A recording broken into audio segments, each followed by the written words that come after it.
Tua Tagovailoa's first career NFL start got underway in poor fashion, but he eventually bounced back and landed his first NFL win in his first NFL start, defeating the Los Angeles Rams with a 28-17 final score that doesn't capture how close the game wasn't.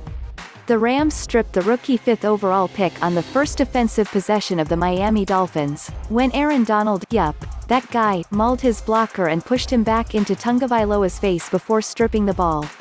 The fumble was then recovered by Michael Brockers and followed by the Rams offense capitalizing with an early touchdown.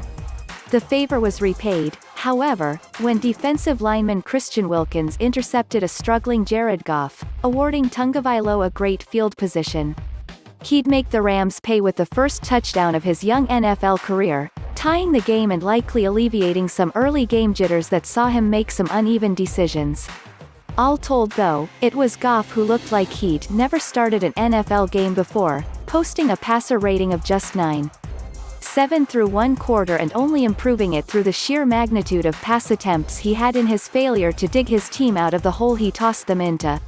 Goff had 4 turnovers in the first half, and the Dolphins made sure to convert 3 of them into touchdowns.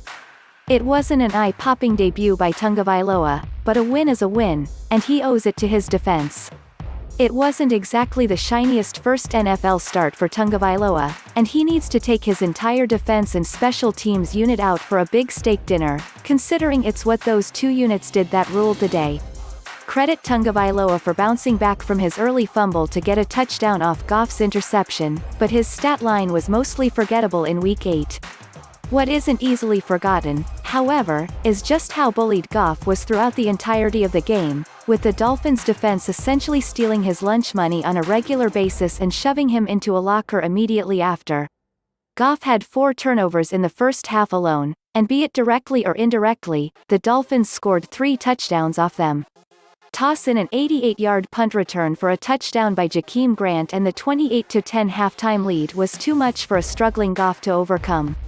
Head coach Brian Flores has to be proud of what his defense did on Sunday, entering the game as 3.5-point underdogs but leaving with the win, because they were the hungriest dog in yard. At the end of the first quarter, Goff had a passer rating of 9.7, and it took the last drive of the half to boost it to 32.8. And as abysmal as that was, the rating doesn't take into account his 2 lost fumbles in a game that saw him consistently put his team in a deeper hole as it went on.